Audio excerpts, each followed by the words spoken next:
songwriting, we're actually completely even. I've never seen anybody hit things so hard. I seem to have a bit of a rock and roll tag. My mentor is here tonight, Mr. Roger Taylor. He's the drummer for the legendary rock band Queen, the band that sold more than 300 million records, received countless awards including an induction into the Rock and Roll Hall of Fame, and written timeless rock anthems that have stood the test of time. Roger Taylor co-wrote some of Queen's biggest hits, sang incredible vocal harmonies, and is also an accomplished singer-songwriter in his own right, maintaining a steady career in the music industry for more than half a century. His unique sound and approach to the drums is for many the standard for the iconic stadium drum sound that defined the 70s and 80s. Join us as we dive into the genius of Roger Taylor.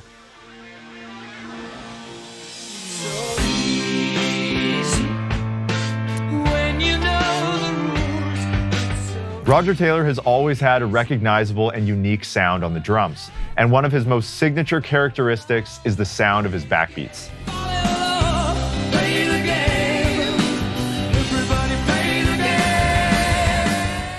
Roger often barks the hi-hats open when he plays the snare drum, and this gives the backbeat a unique ambience, and it's subtle enough that it can go completely unnoticed if you aren't paying close attention. By opening the hi-hat and closing it very fast on the backbeat, you can accentuate the backbeat even more. So the hi-hat opens and closes very fast with a rim shot on the snare. A great example of this is in the verse section of Somebody to Love.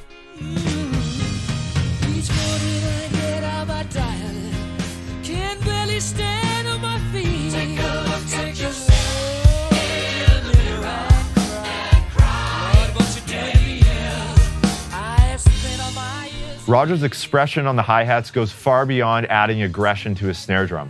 He actually uses the hi-hats to add several different sound colors to his grooves.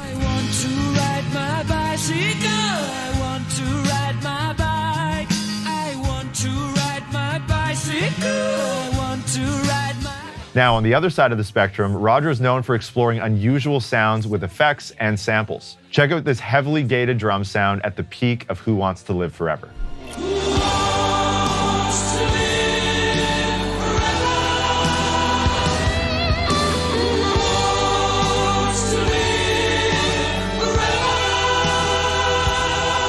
We can hear sparks of this creativity as far back as the 70s, such as the use of hard stereo panning on the 32nd note fill in Fat Bottom Girls, bringing a distinct and unique character to the drum part.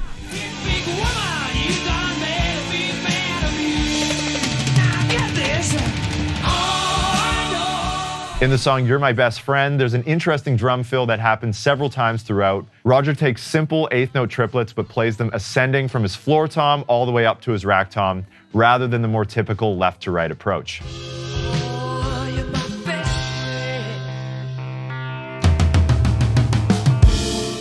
Roger is an expert at using drum breaks to build energy. In the song I Was Born to Love You, he treats us to 3 bars of syncopated drum fills that propel the band into the outro. Of my life.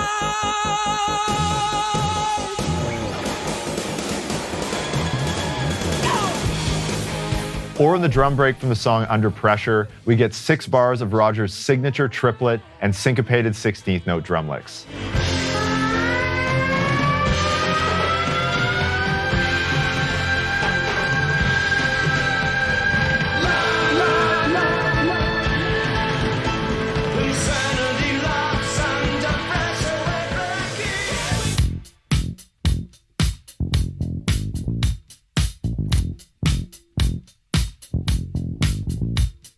The heartbeat and foundation of Queen's music is Roger Taylor's pocket. Whether he's navigating complex changes or laying down a money beat, he always manages to choose the perfect complement to the music. Take Another One Bites the Dust, for example. Simple, to the point, and his hi-hat barks are just what the song called for. And it doesn't get much simpler than the stomps and claps, complemented live by Roger's tom groove that drives the iconic rock anthem, We Will Rock You.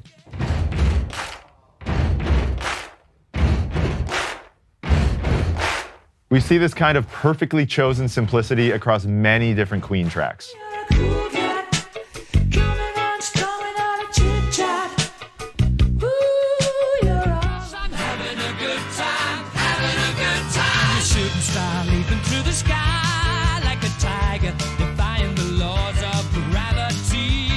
Roger uses a similar strategy on one of Queen's hits that he wrote for the Highlander movie soundtrack.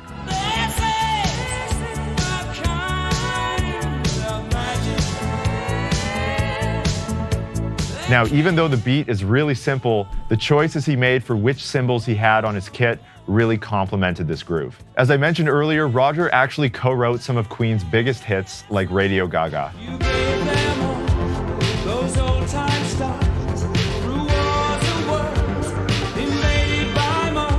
Check out this subtle variation Roger plays in the live version of this song, adding a few extra snare drums at the end of every second bar, like an echo.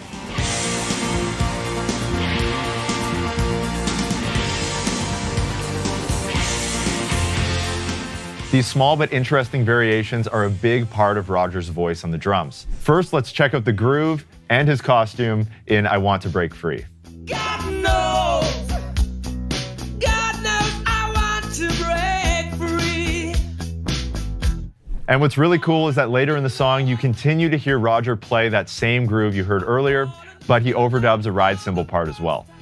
I can't get used to living without you by my side. I don't want to live alone. Hey, God knows. In the song Good Old Fashioned Lover Boy, the song stays straight and simple almost the entire way through. Near the end of the song, Roger chooses to layer some interesting sounds from hard-panned woodblocks over a tom fill to a choked crash that brings the groove back in. Dining at the Ritz, we'll meet at 9. 1, 2, 3, 4, 5, 6, 7, 8, 9 o'clock. Pay the bill, you taste the wine. In the track Innuendo, Roger sets up a great triplet march figure in the intro before the song kicks in.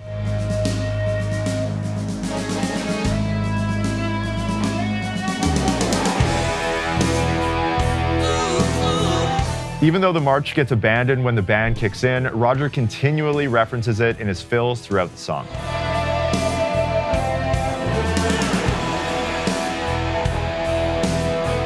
And later in the song, Roger launches into the guitar solo with a drum break in 3/4.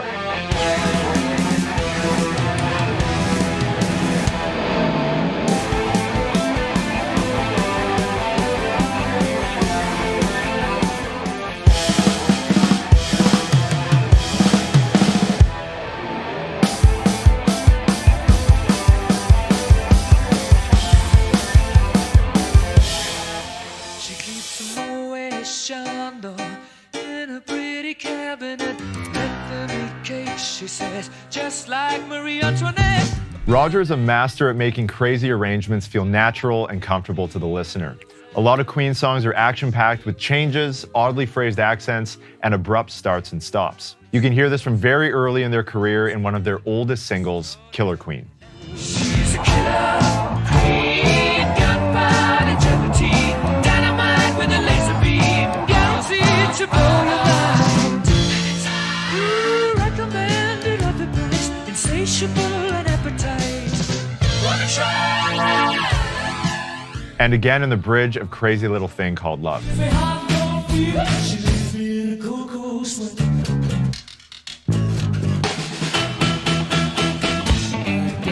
When playing the song live, Roger approaches the part slightly differently by playing a kick and hi-hat along with the bass, and a cowbell instead of the album's rim clicks.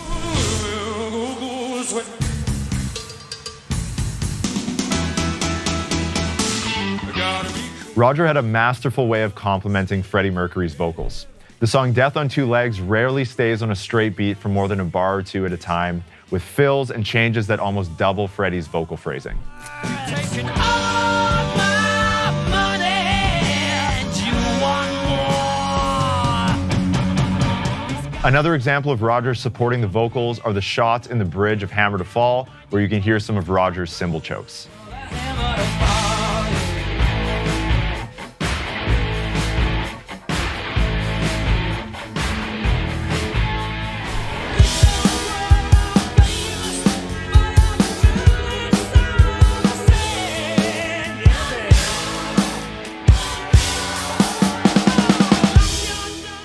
Although Roger could easily navigate complex changes, he was just as competent at playing hard and heavy rock grooves. A great example of this is the snare roll in the outro of It's Late, where Roger transitions into a double time feel at the end of the song.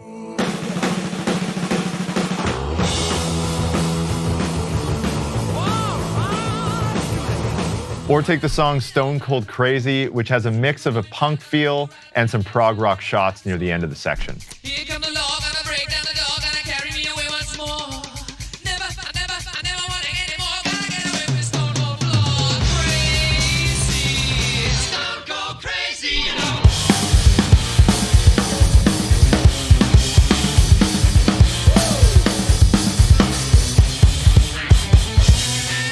We can hear another punk-sounding section in the middle of I Want It All, which for the most part is a straight-ahead, heavy rock groove.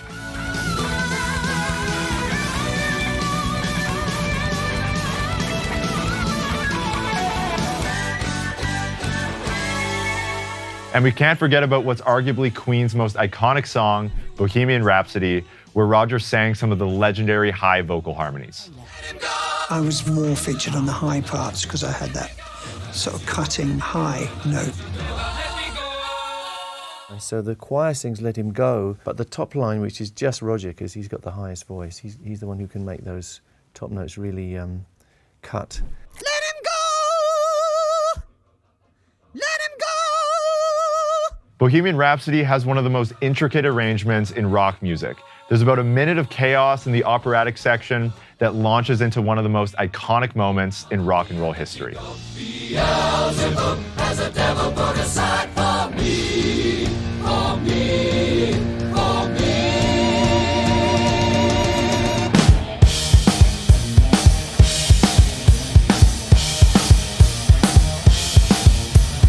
So you think you can stone me and spit my eye? And we can't forget about the polyrhythmic bass drum pattern that Roger plays in that section.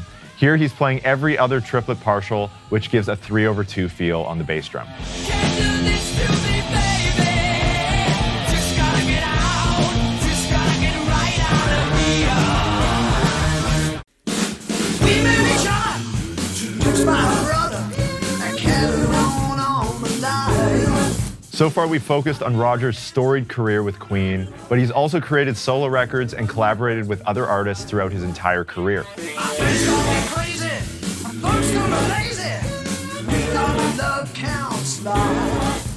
The first single Roger released was in the late 70s called I Wanna Testify. In Future Management, another single from Roger's solo project, he lays down a cool shuffle feel under overlapping vocal lines.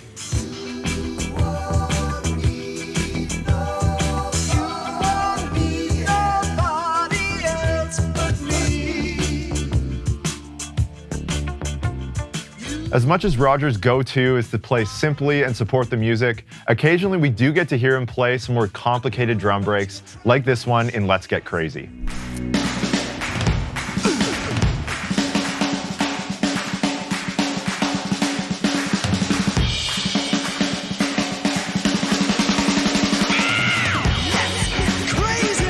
Moving forward to the 1990s, in this next track you can hear Roger experimenting with a kind of industrial sounding groove.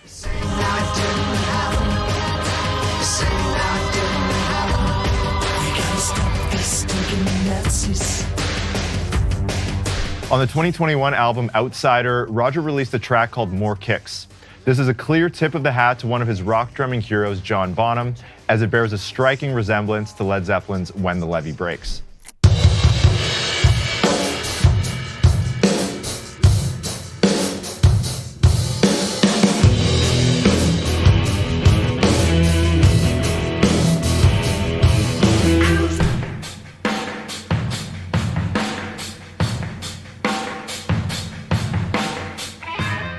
Roger has also been part of many collaborations throughout his storied career as a musician. He's collaborated with Gary Newman on the song You Are, which has a really interesting tom intro and those signature hi-hat barks with the backbeats.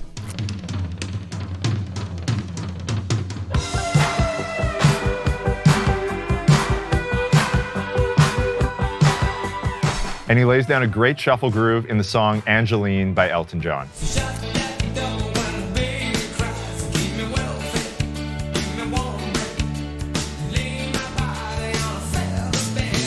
Now, coming back once more to Roger's vocals, he actually sang backups on the track Shapes of Things by the late Foo Fighters drummer Taylor Hawkins.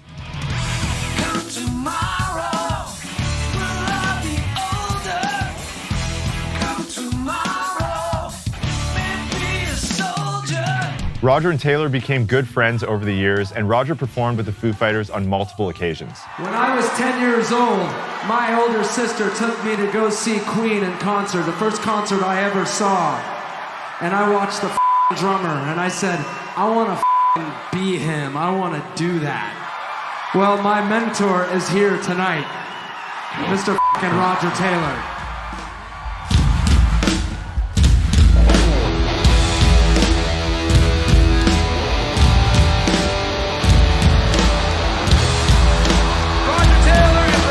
And he also appeared at the Taylor Hawkins tribute concerts with his son Rufus Taylor of The Darkness.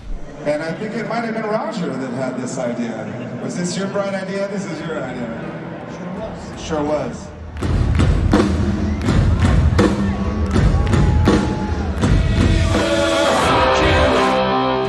All right, there you have it, the genius of Roger Taylor. Hopefully you enjoyed this deep dive into Roger's drumming and learned something along the way. Now, before you go, make sure you leave a comment right below this video and let me know one thing that you've learned from listening to Roger Taylor. And if you enjoyed this video, go ahead and hit those like and subscribe buttons along with that notification bell so you're all up to date with everything happening here on the Drumeo channel. And lastly, Roger, if you're watching this video, know that you're always welcome here at Drumeo, and we would love to see you really show us how these drum parts are played. And with that, thank you so much for watching, and I'll see you all in the next video. Cheers.